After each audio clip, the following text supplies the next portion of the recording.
അസ്സലാമലൈക്കും, welcome back to ഉമ്മി and me. അപ്പോൾ ഇന്ന് ഞാൻ വന്നിട്ടുള്ളത് ഒരു ചിക്കൻ മന്തിയുടെ റെസിപ്പിയാണ്. വളരെ ഈസി ആയിട്ട് നമുക്ക് വീട്ടിൽ ചെയ്യാൻ പറ്റിയ ഡിഷാണ്.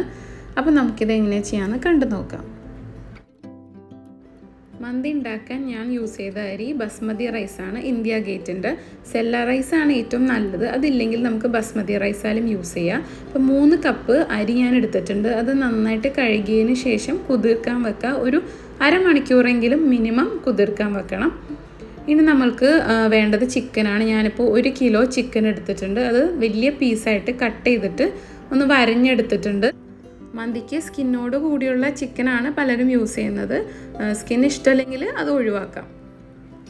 ഇനി അതിലേക്ക് ഒരു 1/2 ടീസ്പൂൺ കുരുമുളക് മുഴുവനോടുകൂടി തന്നെ ഇട്ട് കൊടുക്കാം. അതിലേക്കൊരു 4 ഏലക്ക, 4 ഗ്രാമ്പൂ ഇട്ട് കൊടുക്കാം. 2 ബേ ലീഫ് ആഡ് ചെയ്ത് കൊടുക്കാം. ഇനി 3 പച്ചമുളക്. ഇനി ഇതിലേക്ക് 3/4 ടേബിൾ സ്പൂൺ മന്തി മസാല അല്ലെങ്കിൽ അറബിക് മസാല ആഡ് ചെയ്ത് കൊടുക്കാം. ഇനി ഇതിലേക്ക് ഞാൻ ആഡ് ചെയ്യുന്നത് മാഗി ക്യൂബ്സ് ആണ്. 3 ചിക്കൻ്റെ മാഗി ക്യൂബ്സ് ഇട്ട് കൊടുക്കുന്നുണ്ട്. അത് നന്നായിട്ട് കൈവച്ചൊന്ന് പൊടിച്ചിട്ട് ആഡ് ചെയ്ത് കൊടുക്കാം. ഇനി 1/2 കപ്പ് ഓയിലും കൂടി നമുക്ക് ആഡ് ചെയ്യാം. ഇനി റൈസിനൊന്നും വേറെ സെപ്പറേറ്റ് ഓയിലൊന്നും വേണ്ട. ഈ ഓയിലിൽ തന്നെയാണ് നമ്മളെല്ലാം ചെയ്യുന്നത്. ഇനി ഞാൻ ഒരു 4-5 drops red food colour add ചെയ്യുന്നുണ്ട്. ഫുഡ് കളർ ഇല്ലെങ്കിലും കുഴപ്പമില്ല. ഇനി ഒരു ഉണക്ക നാരങ്ങ, ഡ്രൈഡ് ലെമൺ കൂടി നമുക്ക് ഇട്ട് കൊടുക്കാം. ഇതെല്ലാം കൂടി നന്നായിട്ടൊന്ന് മിക്സ് ചെയ്തെടുക്കാം. അപ്പോൾ ഉപ്പ് ഇടേണ്ട ആവശ്യമില്ല. മാഗി ക്യൂബ്സിന് അത്യാവശ്യം ഉപ്പ് ഉണ്ടാവും. ഇനി ഉപ്പ് കുറവാണെങ്കിൽ മാത്രം ആഡ് ചെയ്ത് കൊടുക്കാം. കളറും ഓപ്ഷണലാണ്. ഇഷ്ടമുണ്ടെങ്കിൽ മാത്രം ആഡ് ചെയ്ത് കൊടുത്താൽ മതി. ഇനി നമുക്കിതൊന്ന് കവർ ചെയ്തിട്ട് ഈ ചിക്കൻ ഒന്ന് കുക്ക് ചെയ്തെടുക്കണം. ഒരു മീഡിയം ഫ്ലെയിമിൽ ഇട്ട് കൊടുത്താൽ മതി. ഇപ്പോൾ ഒരു സൈഡ് കുക്കായി കഴിയുമ്പോൾ നമുക്കിതൊന്ന് മറിച്ചിട്ട് കൊടുക്കാം. അപ്പോൾ ഇത് നന്നായിട്ടൊന്ന് ഫ്രൈ ആയി കിട്ടും. ഇനി ചിക്കൻ ആവുന്ന സമയത്ത് നമുക്ക് റൈസ് റെഡിയാക്കാം. അതിനുവേണ്ടി ഒരു വലിയ പാനിൽ വെള്ളം വയ്ക്കാം. നമ്മളിത് ഊറ്റിയെടുക്കുകയാണ് ചെയ്യുന്നത് റൈസ്. ഇതിലേക്ക് ഒരു 3 ഏലക്ക, ചെറിയ പീസ് പട്ട, ഒരു 2-3 ഗ്രാമ്പൂ നമുക്ക് ഇട്ട് കൊടുക്കാം. ഇനി ഇതിലേക്ക് ആവശ്യത്തിനുള്ള ഉപ്പും ആഡ് ചെയ്ത് കൊടുക്കാം. ഇനി ഒരു ഉണക്ക നാരങ്ങ നമുക്ക് ആഡ് ചെയ്യാം. ഇനി ഇതിലേക്ക് ഒരു 1/2 ടീസ്പൂൺ ഓയിൽ ഒഴിച്ചു കൊടുക്കാം. റൈസ് ഒന്നും ഒട്ടിപ്പിടിക്കാതിരിക്കാൻ വേണ്ടിയിട്ടാണ്. ഇനി ഇത് നമുക്കൊന്ന് മിക്സ് ചെയ്തിട്ട് മൂടി വയ്ക്കാം. ഇനി ഇത് നന്നായിട്ട് തിളച്ച് കഴിയുമ്പോൾ നമുക്ക് അരി ഇട്ട് കൊടുക്കാം. ആ സമയം എന്താ നമ്മുടെ ചിക്കൻ ഇവിടെ ഒരു സൈഡും ഫ്രൈ ആയിട്ടുണ്ട്. അപ്പോൾ നമുക്കിത് മറിച്ചിട്ട് കൊടുക്കാം. അങ്ങനെ തിരിച്ച് മറിച്ചിട്ട് ഇത് നന്നായിട്ടൊന്ന് ഫ്രൈ ആക്കി എടുക്കണം. ഇപ്പോൾ വെള്ളം നന്നായിട്ട് തിളച്ച് വന്നിട്ടുണ്ട്. ഇതിലേക്ക് നമ്മൾ കഴുകി വൃത്തിയാക്കി വെച്ച അരി ഇട്ട് കൊടുക്കാം.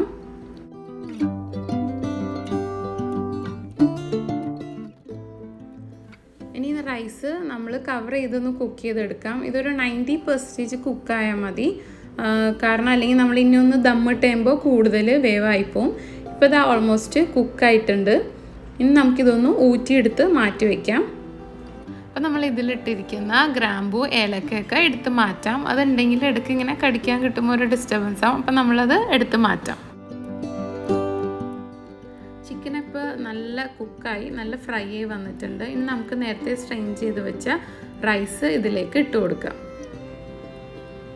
മുഴുവനായിട്ട് റൈസ് ചിക്കൻ്റെ മുകളിലേക്ക് നമുക്ക് ഇട്ട് കൊടുക്കാം. ഇനി അതിൻ്റെ മുകളിലേക്ക് ഞാൻ കുറച്ച് ഒരു 1/2 ടീസ്പൂൺ അറബിക് മസാല ആഡ് ചെയ്യുന്നുണ്ട്. ഇനി ഒരു 4 പച്ചമുളക് അതിൻ്റെ മുകളിലേക്ക് നമുക്ക് ഇങ്ങനെ കുത്തി കൊടുക്കാം. അതിൻ്റെ ഒരു ഫ്ലേവർ കിട്ടാൻ വേണ്ടിയിട്ടാണ് പച്ചമുളകിൻ്റെ. ഇനി ഒരു 4-5 ഡ്രോപ്സ് റെഡ് ഫുഡ് കളറും ആഡ് ചെയ്ത് കൊടുക്കുന്നുണ്ട്. ഇനി ഇത് ഒരു 2 ടേബിൾ സ്പൂൺ പാലിൽ ഒരു 1/2 ടീസ്പൂൺ മഞ്ഞൾപ്പൊടി കലക്കിയതാണ്. അത് ഇതിൻ്റെ മുകളിലേക്ക് ഒഴിച്ചു കൊടുക്കാം. ഒരു യെല്ലോ കളറ് കിട്ടാൻ വേണ്ടിയിട്ടാണ്. ഇനി നമുക്ക് കവർ ചെയ്തിട്ട് ഒരു 20 മിനിറ്റ് വെരി ലോ ഫ്ലെയിമിൽ 20 മിനിറ്റ് നമുക്കിതൊന്ന് ദം ചെയ്ത് വെക്കാം. ഇപ്പോൾ അത് 20 മിനിറ്റ് കഴിഞ്ഞ് തുറന്നിട്ടുണ്ട്. അതിൻ്റെ നല്ല ഫ്ലേവറൊക്കെ ഇറങ്ങി നല്ല സെറ്റായി വന്നിട്ടുണ്ട്. ഇനി ഇതിൽ നമുക്ക് ആ ചിക്കൻ എടുത്ത് വേറൊരു പ്ലേറ്റിലേക്ക് മാറ്റി വയ്ക്കാം. കാരണം ചിക്കൻ നല്ല സോഫ്റ്റും നല്ല ജ്യൂസിയാണ്. അപ്പോൾ ചിക്കൻ ഒന്ന് പൊടിഞ്ഞു പോവും. അപ്പോൾ നമ്മൾ ആദ്യം തന്നെ ചിക്കൻ എടുത്ത് വേറൊരു പ്ലേറ്റിലേക്ക് മാറ്റി വയ്ക്കാം. എന്നിട്ട് റൈസ് മൊത്തത്തിലൊന്ന് മിക്സ് ചെയ്തെടുക്കാം. ഇനി മന്തീൻ്റെ ഒരു സ്മോക്കി ഫ്ലേവർ കിട്ടണമെങ്കിൽ ഒരു ചാർക്കോൾ നമ്മൾ ഒന്ന് കത്തിച്ചിട്ട് ഒരു സ്റ്റീൽ പ്ലേറ്റിലോ അല്ലെങ്കിൽ അലൂമിനിയം ഫോയിലോ ആക്കിയിട്ട് ഈ റൈസിൻ്റെ മുകളിൽ വെച്ചിട്ട് കുറച്ച് ഓയിൽ ഒഴിച്ച് കൊടുക്കാം നമ്മൾ ദം ചെയ്യുന്നതിന് മുന്നേ. ഇപ്പം ഞാൻ അത് ചെയ്യുന്നില്ല. അപ്പോൾ നിങ്ങൾക്ക് ആ ഫ്ലേവർ വേണമെങ്കിൽ അങ്ങനെ ചെയ്തെടുക്കാം. ഇപ്പോൾ ചിക്കനൊക്കെ എടുത്ത് മാറ്റിയിട്ടുണ്ട്. ഇനി റൈസ് മൊത്തത്തിലൊന്ന് മിക്സ് ചെയ്തെടുക്കാം. ആ ചിക്കൻ്റെ ഫ്ലേവറും എല്ലാം കൂടി നന്നായിട്ട് മിക്സ് ആവാൻ വേണ്ടിയിട്ട് നന്നായിട്ടൊന്ന് മിക്സ് ചെയ്ത് കൊടുക്കാം.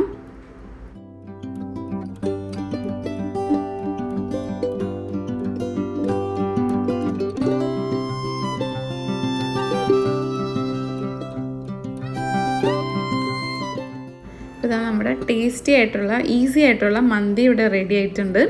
അപ്പോൾ നമ്മൾ നോർമൽ ബിരിയാണിയൊക്കെ ഉണ്ടാക്കുമ്പോൾ ഒരുപാട് സമയം സവാളയൊക്കെ വഴറ്റണം. അപ്പോൾ ഇത് വളരെ ഈസി ആയിട്ട് നമുക്ക് ചെയ്യാൻ പറ്റിയതാണ്. അപ്പോൾ എല്ലാവരും ട്രൈ ചെയ്ത് നോക്കണം. അപ്പോൾ ഫീഡ്ബാക്ക് അറിയിക്കണം. നല്ലൊരു വീഡിയോ ആയിട്ട് വീണ്ടും കാണാം.